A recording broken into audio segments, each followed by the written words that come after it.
saya mengatakan bahwa silakan datangkan seluruh hadis, seperti itu enggak kan? Dan wakilnya di Sahih Bukhari itu adalah mukhatab. Sementara yang Anda bawakan itu adalah yang wasnan itu ya adalah ghaib, Pak. Demikian ya untuk Pak Dzulkarnain Sanusi. Anda kan orang Sumeneb, mudah-mudahan suatu saat kita bisa bertemu ya Pak Ustadz. Kita bisa membahas yang saya salahkan. Anda salah menurut saya, lebih 10 kesalahan Anda. Kalau Anda masih gimana ya, tidak menerima terhadap saya, bolehlah kita ketemu kapan-kapan di Sumeneb. Oke Pak, kita sama-sama orang Sumenebnya. Jadi menurut saya Anda masih belum pantas untuk menyalahkan orang lain. Kenapa? Karena Anda sendiri malah banyak salahnya Pak. Anda ini bukan goblok sih, bukan bodoh, tapi hampir pintar begitu ya. Jadi Anda masih hampir pintar saja. Begitu, mohon maaf sebelumnya untuk Bismillahirrahmanirrahim. Assalamualaikum warahmatullahi wabarakatuh. Alhamdulillah.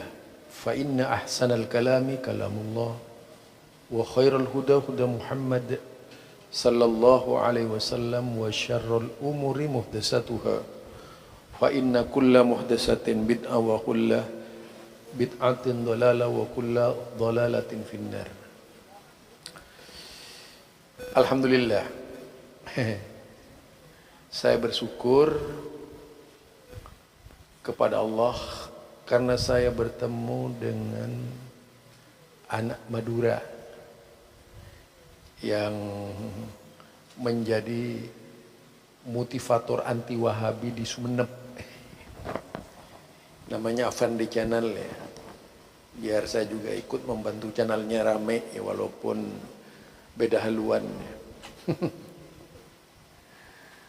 Tapi paling tidak saya ingin berbicara apa adanya gitu, berkaitan dengan anti Wahabi yang marak mulai dari pusat sampai ranting, yang tentu saja bukan masalah agama, menurut saya masalah politik masa lalu yang terus dikembangkan.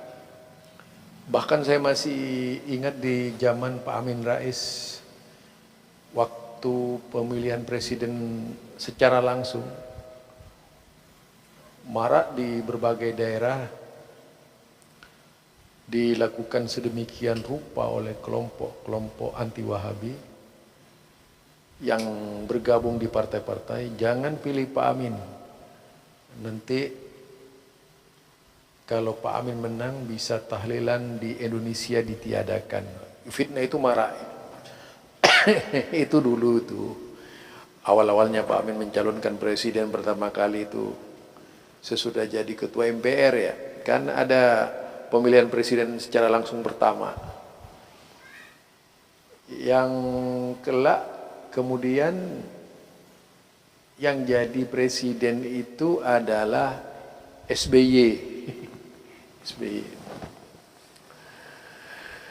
Menarik memang kalau berbicara agama ya. Apalagi kalau ditarik-tarik ke politik itu ya akhirnya memunculkan kebencian. Nah, mengenai Afandi Channel ini banyak mengkritisi cara-cara saya. Bagi saya biasa-biasa saja ya. Karena ukuran layak tidak layak. Kalau kita pakai standarisasi Majelis Ulama itu yang menilai ya bukan individu bukan. Apalagi hanya sekedar menjadi ya itu tadi, menjadi budak pemikiran dari sebuah proyek anti Wahabi. Kemudian mengatakan saya misalnya tidak layak, ya mengatakan saya tidak layak, itu kan parameternya dia gitu. Yang tentu saja bagi parameter saya beda juga ya.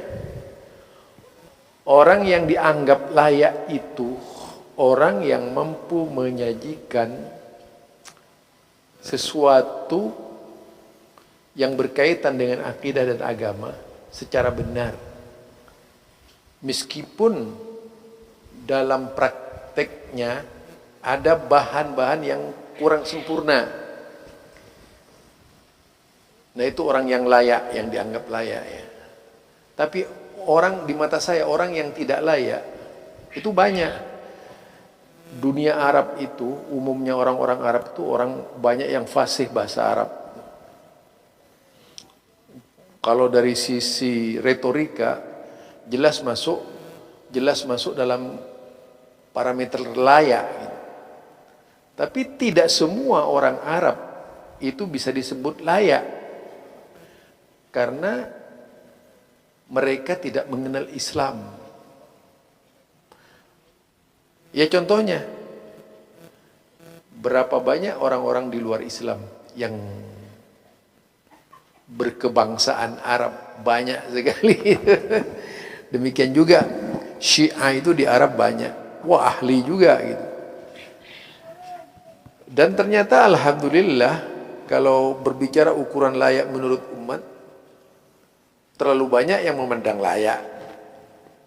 Tuh. Yang tidak dipandang layak ini adalah orang yang hanya bisa berbicara Wahabi, kemudian mencari kesalahan. Begitu ditunjukkan kesalahannya sendiri, itu nggak mau gitu. Itu kebanyakan. Misalnya sekarang cobalah kita lihat ya dalam kemasan pemikiran sistem Aswaja itu, dalam kemasan dakwah Aswaja itu, misalnya kalau mau jujur misalnya, itu berapa banyak di antara mereka yang mampu membaca kitab kuning? Banyak sekali itu di kalangan anti Wahabi itu. Tapi cara berpikirnya doktrin, tidak bisa mengembangkan pemikiran. Lah sekarang kalau saya mengkritisi ente misalnya ya, berkaitan dengan Abu Farhan, itu memang kan berangkat dari kenyataan yang saya lihat seperti itu. Ketika saya menyampaikan kata mahalul khata' wa nisyan itu lalu dianggap sebagai sebuah kesalahan. Padahal belum tentu yang ditangkap oleh di telinganya itu benar gitu. Itu belum tentu yang ditangkap oleh telinganya itu benar. Karena mungkin saja juga pengaruh alat. Ya banyak sekali lah kalau kita ingin mengkritisi itu. Tetapi yang membuat saya heran itu, anti Wahabi itu apa sih salahnya Wahabi? Sampai kebenciannya diubun-ubun gitu. Ada apa kalian dengan Wahabi? Apa pernah kalian tuh disakiti oleh Wahabi, ditempeleng, dipukul mukanya atau diinjak-injak oleh Wahabi? Coba saya ingin tahu. Kenapa Anda itu begitu bermusuhan dengan Wahabi? Apa pernah mengambil orang Madura ditarik di sana ke Arab, kemudian diinjak-injak orang Madura di Arab gitu? Ya. Ada apa sebenarnya kalian itu? Begitu bencinya terhadap Wahabi, ada apa? Dan kemudian hanya berdasarkan doktrin bahwa Wahabi itu salah. Apakah pernah Anda membaca kitab seluruh kitab Wahabi, lalu melahirkan sebuah kesimpulan, kemudian menyusun misalnya kepada apa yang lucu lagi ketika mengkritisi Syekh Albani, saya ketawa ketawa banget loh ketika mengkritisi Syekh Albani. Kenapa saya ketawa? Mengapa perut saya tidak ketawa ya? Ketawa banget tuh. Ilmu nggak punya, apa nggak punya, kemudian mengkritisi Syekh Albani. Itu lucu banget menurut saya. Lucunya ya di sini. Apa ya? Tidak membaca sejarah. Jadi taunya hanya sebatas itu. Harusnya dibaca sejarah dulu tentang adzan itu. Kalau kemudian Syekh Albani melahirkan kesimpulan berkaitan dengan bid'ahnya adzan itu adalah pendapatnya Syekh Albani. Nah, kemudian mengenai salafi, Anda pikir itu yang namanya salafi itu organisasi, itu salah juga gitu. Salah banget. Makanya saya itu ya lebih dewasa, lebih tua, lebih banyak pengalaman dari sekedar anak-anak yang baru belajar tapi banyak tidak paham tentang pemahaman agama. Itu saya ikuti dari seluruh pemahaman-pemahaman Aswaja, semuanya itu ya seperti itu. Jadi misalnya Anda sampai orang-orang yang anti Wahabi seluruhnya itu yang ada di YouTube itu sama dengan Anda, nggak ada bedanya. Artinya itu doktrin. Memang ada kesengajaan, netralitas itu tidak punya gitu. Bagaimana bisa kemudian Anda mengkritisi Syekh Albani ketika netralitas itu tidak ada? Hanya berdasarkan doktrin-doktrin pembodohan yang dilakukan oleh orang-orang Anda yang katanya Anda pinter, padahal itu adalah sebuah kebodohan karena Anda itu tunduk pada sebuah proyek yang dilakukan oleh kelompoknya Anda itu. Ya. Jadi dari sana, ini kalau saya berbicara luas, lebih lewat lagi, lebih parah lagi nantinya itu. Kalau memang mau mengkritisi, ya ulama-ulamanya Syekh Muhammad bin Abdul Wahab harus punya kitabnya gitu. Baca kitabnya seluruhnya, baca literaturnya, baca bukan hanya berdasarkan si A, si B, si C, si D. Bukan begitu caranya. Ya kalau begitu caranya, tentunya tidak akan bisa bersikap adil. Itu yang saya katakan, la yajrimannakum sana'anu qaumin ala alla ta'dilu. Itu ayat ya. Janganlah kebencian kalian itu pada suatu kaum dijadikan suatu nalar pembencian sehingga Anda tidak bisa berbuat adil. Dilu berbuat adillah itu Al-Quran. Kemudian muncul sebagai seorang pembicara, ya seorang pembicara tadi yang menjadi mukhatab terhadap orang lain. Tentu itu akan banyak salahnya. Ibarat orang berperang itu tidak menguasai medan, asal bicara gitu. Jadi asal bicara ya. Ini jadi lucunya sebagai orang ya sama-sama orang Sumeneb. Boleh nanti kapan-kapan ketemu di Sumeneb kalau pas saya pulang ke Sumeneb. Saya sudah cukup lama di Jakarta ya. Tapi memang saya tuh ketika datang ke Sumeneb ada juga yang mengancam saya. Ada yang bilang kasihan, seperti Anda lah, kasihanlah Anda kepada keluarganya ini. Itu anak kecil tuh, jangan dibiasakan begitulah. Manusia itu punya otak. Dia punya otak. Lalu saya Bandrai itu datang. Beberapa orang datang ke rumah saya. Kata keluarga saya di Madura itu. Tengah malam mendatangi rumah saya. Pada saat saya ada di Jakarta. Apa tujuannya gitu. Sampai sejauh itu gitu. Itu dulu saya ketawa-ketawa aja. Jadi memang sudah tidak ada penyelesaian di kalangan Anda itu, melainkan kebencian yang ada. Jadi kalau berbicara agama, saya itu makin tidak percaya apa? Soalnya begini, saya itu tidak pernah melihat kebiasaan-kebiasaan di kalangan Anda berbicara hadis. Tiba-tiba berbicara hadis itu. Biasanya yang dibicarakan di kelompoknya Anda itu hanya pendapat. Dalam setiap muzakarah atau bahsul masail, pasti yang dibahas itu pendapat itu saja. Bergulir seperti itu terus menerus itu. Nah, kalau sekarang orang seperti Anda kemudian mengkritisi Ustadz Farhan, dan saya justru merasa aneh. Harusnya yang dikritisi itu kitab-kitab Anda, seperti kitab Dzarratun Nasihin itu ya. Itu kalau kitab Dzarratun Nasihin itu dikritisi bagus loh, bagus banget. Hebat Anda berarti itu. Atau Ihya Ulumuddin. Kitab makanan pesantren ya itu. Dulu Ustadz Affandi, saya hormati Ustadz Affandi. Atau apalagi Tanbihul Ghafilun. Itu juga perlu itu diangkat gitu. Diangkat. Banyak lagi. Oh iya, ada lagi itu kitab I'anatut Talibin. Jadi makanya saya merasa aneh kalau Anda itu kemudian mengkritisi Farhan, tumben gitu.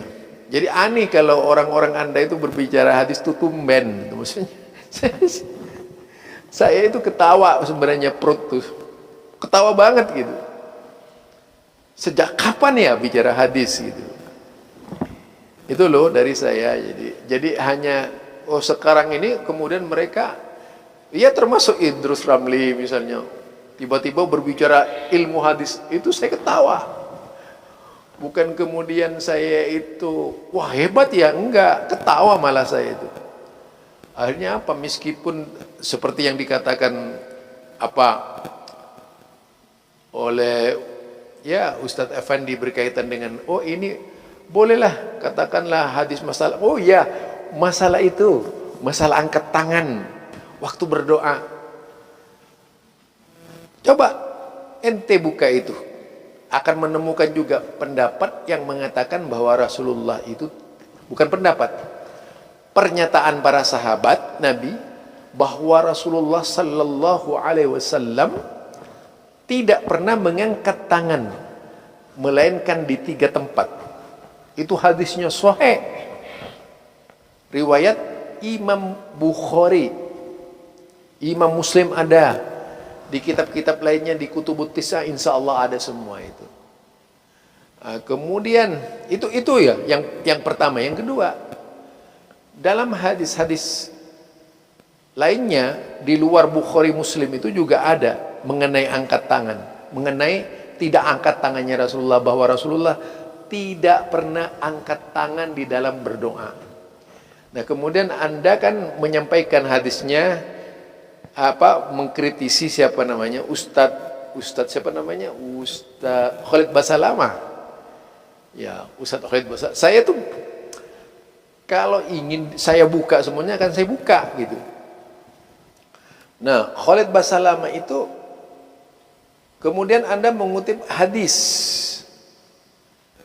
yang membenarkan angkat tangan. Sekarang ada hadis juga yang menyatakan bahwa Rasulullah itu lebih sahih dibandingkan hadis yang Anda sampaikan.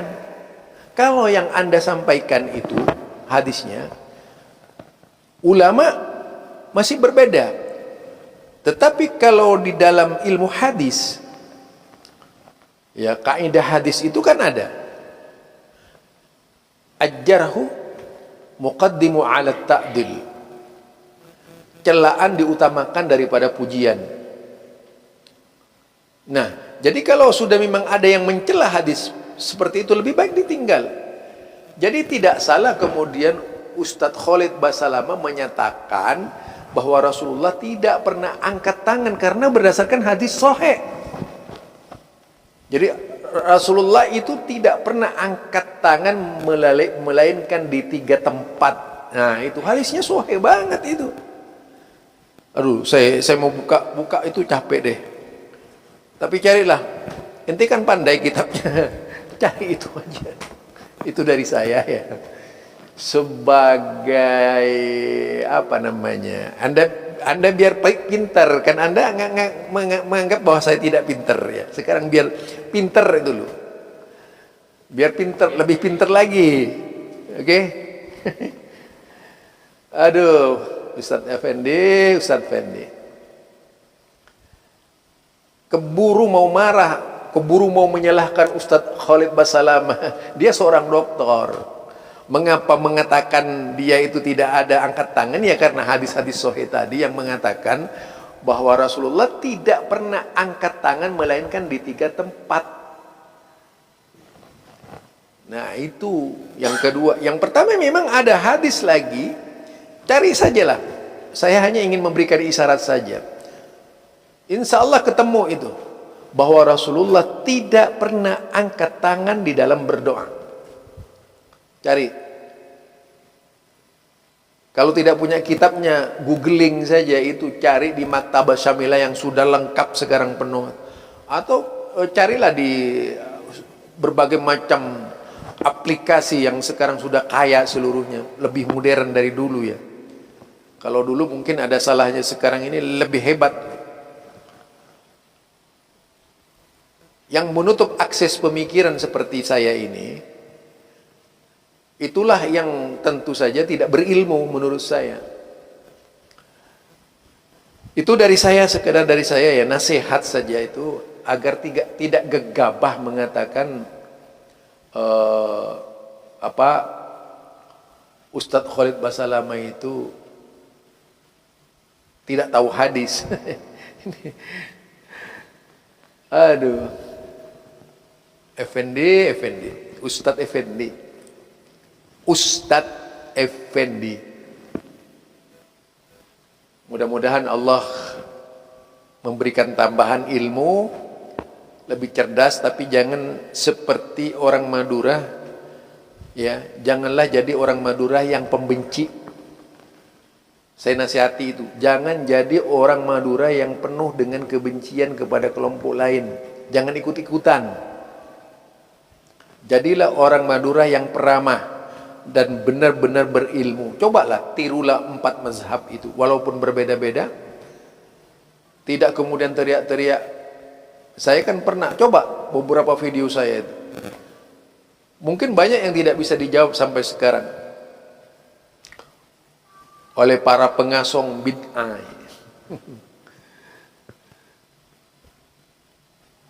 Empat mazhab itu loh, berbeda tetap satu.